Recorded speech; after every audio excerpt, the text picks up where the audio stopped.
No vídeo de hoje, a incrível virada do Cruzeiro. Virada, pá, que dá casca, moral para um time que briga pelo título da Copa do Brasil e sim, briga pelo título brasileiro. Não tá deixando o Flamengo desgarrar, por mais que o Flamengo continue líder isolado. Mas tá ali. Que momento. E vamos falar do Bahia. Mais um resultado frustrante. E olha que a atuação foi boa, muito boa. Mas esbarra naquele problema do resultado que não vem, como em outros momentos da temporada não veio. E o sarrafo aumenta, a cobrança aumenta, o investimento aumenta. É complicado. Like no vídeo, se inscreve, ativa o sininho, rumo a 440 mil inscritos por aqui. Já tomou a sua creatina? Olha o combo da Fit Forte aí, Whey mais creatina. Sai mais em conta comprar junto nesse combo do que separadamente. Na Fit Forte você tem os suplementos, você que está treinando, cuidando da saúde, entrega aí na sua casa. Parcelem até 3 vezes sem juros e ainda tem o meu cupom que te dá 15% off, o cupom Jorge Igor. Fit Forte, link na descrição, link no comentário fixado. É Fit Forte. Muito bem. Vamos falar primeiro do time vencedor. Vamos falar do Cruzeiro. Cruzeiro que se classificou contra o Atlético com sobras na Copa do Brasil, né, pelo que a gente acompanhou. Eu vi o primeiro jogo e não pude ver o segundo jogo, infelizmente. Gostaria de ter visto, mas eu estava na transmissão de Botafogo e Vasco, que começou às 8h. O jogo do Cruzeiro com o Atlético começou às 7h30. E aí a transmissão foi até 00h30. Eu cheguei em casa, já era mais de 1h da manhã. Eu fui dormir, dia seguinte gravei o vídeo sobre o Clássico Carioca. Porque, como eu digo, eu sou um só. Eu adoraria falar do Cruzeiro sempre no canal, nem sempre dá, né? Ontem, por exemplo, os santistas vieram me cobrar. Não teve vídeo do Santos? Não, não teve, porque na hora de Galo e Santos eu estava no pré-jogo de São Paulo e Botafogo na GTV. Então eu ainda sou um só. Mas, pelo que a gente viu, foi uma classificação com sobras. E aí fica aquela coisa, pô, mas será que depois de eliminar o maior rival na Copa do Brasil, o time não vai dar uma baixada, não vai dar uma acalmada? Não é isso que parece.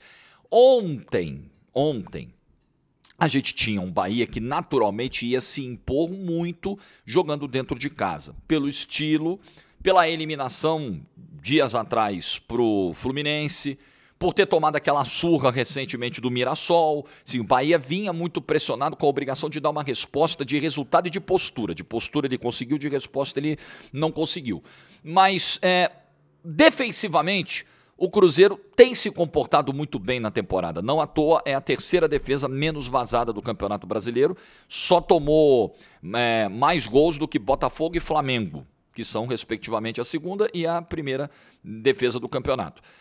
Então, é um comportamento defensivo, de novo, de muita segurança. É o Bahia rondando, é o Bahia tentando, é o Bahia chegando e a área do Cruzeiro muito bem protegida, né? E o próprio Cruzeiro e a própria defesa, a própria dupla de defesa também trabalhando muito bem nos momentos em que tinha uma pressão do Bahia que você precisava suportar.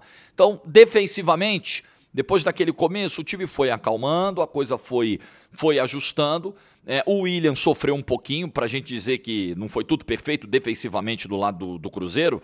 O William sofreu um pouquinho, não, ele sofreu um bocado, ele sofreu um pocão com o Sanabria caindo para cima dele pelo lado esquerdo do ataque do Bahia, lado direito da defesa do Cruzeiro. Não foi fácil, foi perrengue, foi realmente perrengue a vida do William ali.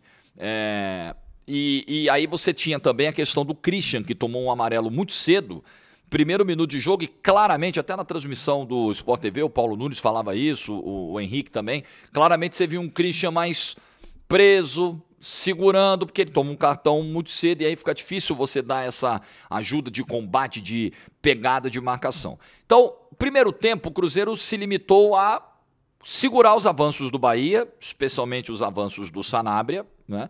E ofensivamente criou muito pouco, não teve muita chance. O Caio Jorge teve uma finalização que passou à esquerda, né? Mas não conseguiu fazer essa transição, essa saída do seu campo para o ataque de uma maneira que pudesse machucar o Bahia. E aí, quando começa o segundo tempo, a postura do Bahia é a mesma, mas o Cruzeiro está lá, protegendo a sua área, o Cássio não está fazendo grandes defesas. O Cruzeiro tem uma chance com o Kaique. Vale destacar aqui as partidas do Kaique e do Matheus Henrique. E aí nós estamos falando de elenco, né? Mateuzinho escolhido ontem para entrar no time, entrou muito bem e a galera que veio do banco mudou o panorama e nós vamos falar disso já já. Só que aí tem uma paulada do Jean Lucas no meio da rua que o Cássio não pega, né? 21 minutos, 1-0 Bahia. Aí você olhava e falava, caramba, do jeito que o Bahia tá jogando, tá se impondo, no ímpeto que tá mostrando, com essa estratégia do Cruzeiro, com essa execução de jogo do Cruzeiro, pô, difícil imaginar a virada, né? Aí tem uma chance com o Caio Jorge numa cabeçada e logo depois vem as mudanças do Léo Jardim. 26 minutos o Léo Jardim tira, numa tacada só. Christian, Wanderson e Caio Jorge. E põe Gabigol, Arroio e Sinisterra. Eu gostei tô gostando do que vejo do Arroio, hein? Pelo menos assim, ontem foi a estreia, evidentemente. Gostei do que vi. Jogador liso, né? Assim, se você olhar, praticamente tudo que o Cruzeiro criou em termos ofensivos dali para frente, dos 26 para frente, depois da entrada do Arroio, passou pelo pé dele. Tabelando, triangulando, chegando na linha de fundo, gostei. O Cruzeiro precisava desse cara mais ensaboado, desse cara do drible. Vai dar uma dinâmica muito interessante o Arroio se conseguir repetir o que apareceu no jogo de ontem. E a jogada que começa o gol de empate é gerada pelo Arroio. Ele tira o primeiro, tira o segundo, entrega para o Matheus Pereira dá a caneta, seria um gol maravilhoso do Matheus Pereira. Eu aqui na hora falei, golaço! Aí bateu na trave, pecado! Aí, rebote do Sinisterra. 1-1, o Cruzeiro empatava o jogo. No talento, nas mudanças, né? 2 caras que vieram do banco participam da jogada, e no talento do Matheus Pereira, que é, enfim, um negócio abundante, né? Um dos mais talentosos jogadores que a gente tem no Campeonato Brasileiro. E tem o gol do Gabigol, o golaço do Gabigol, num chute do meio da rua. O Gabigol entrou bem no jogo e foi decisivo, cara. E é o que a gente sempre fala aqui do Gabigol. Achar que um jogador da idade do Gabigol, com poder de decisão, com a confiança que tem o Gabigol, ele até fala na entrevista pós-jogo, eu brinco com os meus companheiros que eu sou confiante até demais. Achar que esse cara, com essas credenciais, com essas características, ele é descartável para o futebol brasileiro. Eu disse isso aqui um ano inteiro, cara, quando o Gabigol sai do Flamengo, vai pro Cruzeiro. Eu não vou comprar esse discurso. Ah, o Gabigol já era, o Gabigol não... Tudo bem, ele vinha de 2 anos apagados no Flamengo. Pô, 2 anos é muito tempo, né? Eu também dizia aqui, isso não é fase, né? Isso foi a realidade do Gabigol, uma realidade que ele ainda tem condições de mudar. E ele manda uma porrada na gaveta, uma cobrança curtinha de falta, um gol que só um cara com muita confiança e poder de decisão é capaz de fazer, e faz o gol da virada do Cruzeiro. Virada, sim, gigantesca, enorme, e que mostra muita coisa. Mostra qualidade de elenco, quando a gente fala aí ontem da entrada do Mateuzinho, o Arroio entrando bem no segundo tempo, o Sinisterra e o Gabigol vindo do banco e também mudando a história do jogo. A gente fala de força de trabalho do Leonardo Jardim. Isso é muito importante falar, né? Tudo que você vai entendendo, né? Como o Cruzeiro se comporta dentro de campo, a leitura de jogo, o perfil de competitividade da equipe, trabalho do Leonardo Jardim, gestão de elenco, gestão de pessoas, trabalharaço do Leonardo Jardim. Foi o cara que mudou a história do Cruzeiro em 2025. Inegavelmente, ele não vai ser o único responsável por um eventual título brasileiro, um eventual título de Copa do Brasil, mas ele é o grande rosto, ele é o grande agente transformador do Cruzeiro em 2025. E uma vitória que mostra também psicológico, mentalidade de uma equipe que está forjada para vencer. É isso que fica claro quando a gente vê os jogos do Cruzeiro. Não sei se o Cruzeiro vai vencer. Não sei se o Cruzeiro vai levantar troféu esse ano, se vai ficar pro ano que vem. No ano passado quase, né? Acabou perdendo a final da Sul-Americana. Mas você vai vendo o elenco te dá esse sinal, essa resposta, essa cara. Opa, nós estamos prontos para brigar. Nós estamos com casca, com tamanho para brigar, com postura para brigar por títulos nesse ano. Então é uma virada emblemática. Aconteça o que acontecer com o Cruzeiro na temporada, e se o desfecho for especialmente positivo, todo mundo vai lembrar da noite do dia 15 de setembro, da virada em Salvador contra o Bahia, que não tinha perdido como mandante ainda no Campeonato Brasileiro. Virada, assim, grande, gigantesca. Né? encarando essa galera e ganhando. Ganhou do Flamengo, ganhou do Palmeiras. Você pega a galera do G6 aí, o Cruzeiro tá se dando bem com a maioria. É um grande trabalho do Leonardo Jardim. De verdade. Grande vitória. Uma das maiores vitórias desse Campeonato Brasileiro, dessa edição, foi a vitória do Cruzeiro ontem em Salvador. Impressionante. Parabéns aí ao Cruzeiro. Bom, o Rogério Ceni, no final do jogo, falou em injustiça no placar de ontem e disse, olha, nós dominamos o jogo todo, o Cruzeiro não fez nada no jogo. Foi a fala mais forte do Rogério Ceni que repercutiu ontem. E aí eu quero começar a análise desse desfecho negativo de jogo para o Bahia, justamente falando sobre essa coisa do jogar nada, ou jogar muito, do jogar bem ou do jogar mal. Porque quantas vezes a gente fala aqui, né? Futebol é um esporte que te possibilita vencer, obter resultados de diferentes formas. Você pode atacar o tempo todo, ganhar o jogo. Você pode se defender o tempo todo e ganhar o jogo também. Ontem o Bahia atacou o tempo todo, ou grande parte do jogo, não foi eficiente, não matou, permitiu uma finalização de longa distância, ninguém fechou o chute do Gabigol, tomou a virada e perdeu o jogo para o time que é mais cascudo que ele. Então, eu entendo o ponto do Rogério, porque ele está ali exaltando a boa atuação do time dele, porque foi uma boa atuação. Foi um Bahia, se você olhar o que tinha sido o jogo no Maracanã, contra o Fluminense, o Bahia tinha ontem meio que a obrigação, eu sei que é uma palavra muito forte, ainda mais do futebol, meio que uma obrigação de dar uma resposta, de mostrar um comportamento totalmente diferente daquela passividade, daquela pasmaceira que mostrou contra o Fluminense na Copa do Brasil. E aí você já tinha 3 mudanças ontem no time, o Arias e o Gabriel Xavier nas vagas do Gilberto e do David Duarte, e o Sanabria estreando no lugar do Michel Araújo. O Michel Araújo entrou no segundo tempo e o Sanabria muito bem. Para mim, um dos melhores do Bahia em campo, infernizando o William, criando muita coisa pelo lado esquerdo, com drible, com chegada da linha de fundo. Então, eu entendo, porque de fato o Bahia deu resposta de postura. Agora, o Cruzeiro não fez nada. O Cruzeiro fez o jogo que entendeu possível fazer diante de um Bahia que naturalmente dentro de casa é muito forte e sairia para o ataque desde o início, peito aberto o tempo todo para dar uma resposta para o seu torcedor. São estratégias, né? A única coisa que eu acho perigosa desse discurso, eu tenho certeza que não foi a intenção do Rogério, é você desmerecer uma estratégia bem sucedida do outro lado e meio que vilanizar isso. Pô, tá vendo que o Cruzeiro fez? O Cruzeiro não jogou, que coisa horrorosa. Não, o Cruzeiro jogou dentro das armas que ele entendia que poderia usar na noite de ontem. Isso faz parte. Agora, a atuação do Bahia foi ruim com a derrota? Não, não foi. A atuação foi pra vaia no final do jogo? A atuação não, o resultado sim. Não tem problema o torcedor vaiar o resultado? Normal. Pô, o torcedor tá frustrado. O Bahia decepcionou em alguns momentos no ano. Normal o cara vaiar. Mas o torcedor sabe que o Bahia ontem se comportou bem. O Bahia pressionou a posse de bola, fez uma marcação muito forte no campo de ataque, teve o controle da posse, criou as melhores oportunidades. O Sanabria infernizou pelo lado esquerdo do ataque.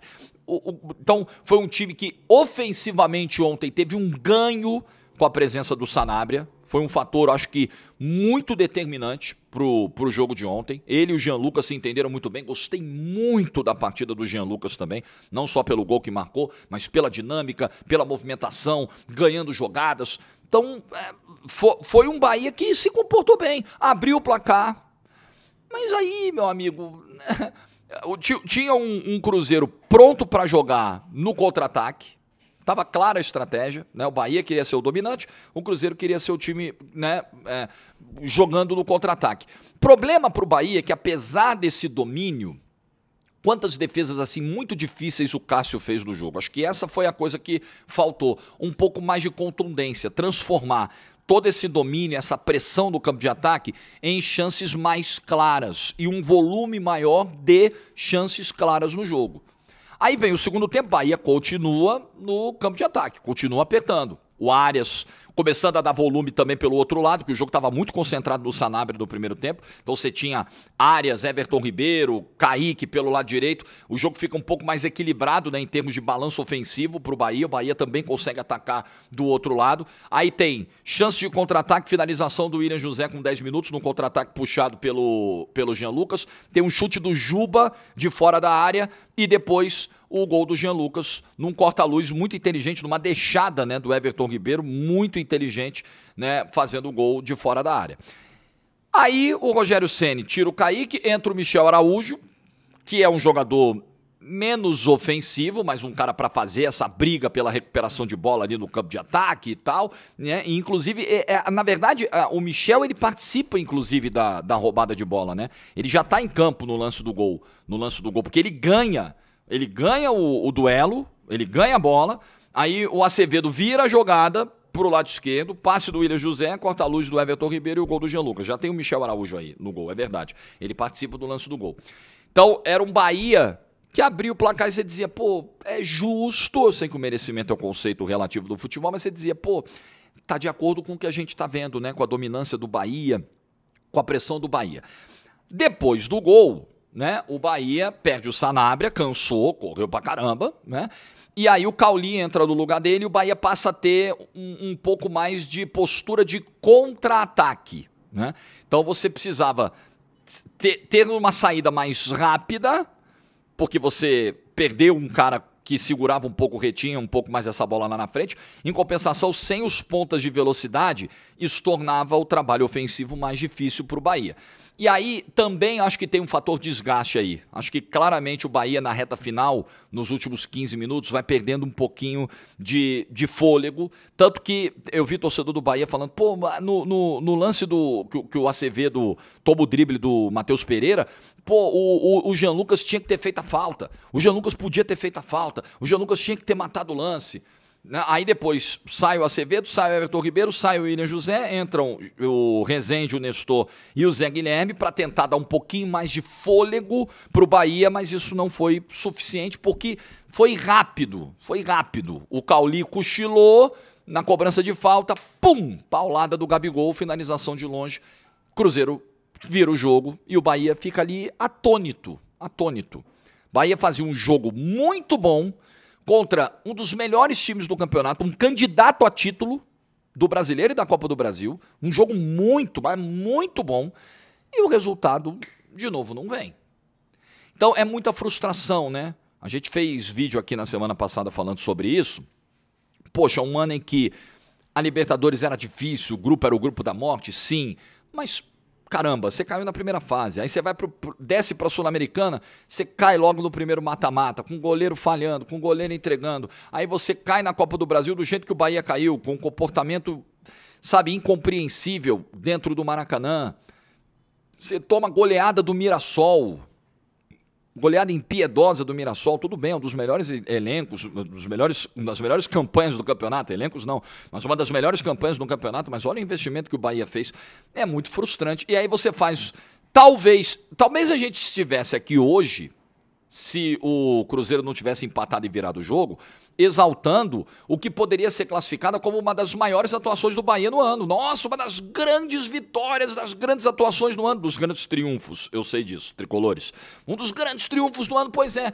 Talvez a leitura fosse outra, mas o resultado não veio.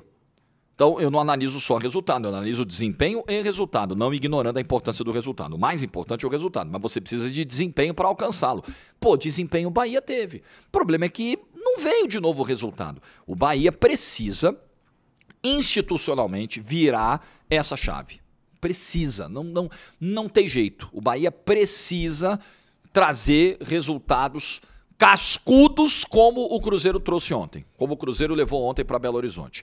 E isso é uma construção, é uma coisa até mesmo cultural, que precisa estar enraizada do clube de alguma forma, que precisa, e acho que o Rogério Ceni é um cara com todas as credenciais para fazer isso, para tocar esse trabalho de médio prazo, de longo prazo, eu não sei exatamente a extensão disso, o tempo necessário para isso, mas são jogos como ontem que vão deixando essa sensação, você fala, pô, tem investimento, tem ótimos profissionais, mas ainda falta, sabe? Falta essa bagagem, falta essa casca, falta essa postura, falta essa força mental, falta esse nível de competitividade.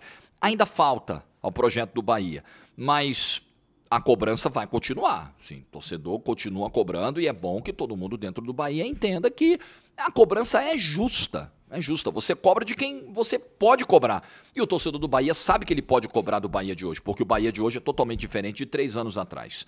O problema é que os resultados esse ano ficaram abaixo, em alguns casos bem abaixo, da expectativa criada. De qualquer maneira, Bahia, quinto colocado do campeonato, está dentro da zona da Libertadores e acho que ali ficará. Acho que ali ele permanecerá quarto, quinto, sexto, quarto. Por ali, talvez um terceiro lugar, já ficou mais difícil, porque esse bloco de Flamengo, Cruzeiro e Palmeiras desgarrou. Aliás, deixa eu corrigir, eu fiz a conta errada aqui de Flamengo e Cruzeiro. O Cruzeiro está 1 ponto à frente do Palmeiras, com 47 pontos. Verdade que o Palmeiras tem 2 jogos a menos. Estou corrigindo a bobagem que eu falei no bloco do Cruzeiro. E está a 3 pontos do Flamengo, tendo um jogo a mais que o Flamengo. Então apaga aquilo que eu falei lá atrás sobre a matemática de Flamengo, Cruzeiro e Palmeiras, porque é o contrário, né? É Flamengo 50, Cruzeiro 47, Palmeiras 46. É o Cruzeiro próximo dos dois ali, agora está devidamente corrigido, ainda bem dentro do mesmo vídeo. É isso aí. O que você pensa? Deixa a opinião nos comentários. Uma excelente terça-feira para todo mundo. Like do vídeo se você ficou até o final. Juízo e tchau!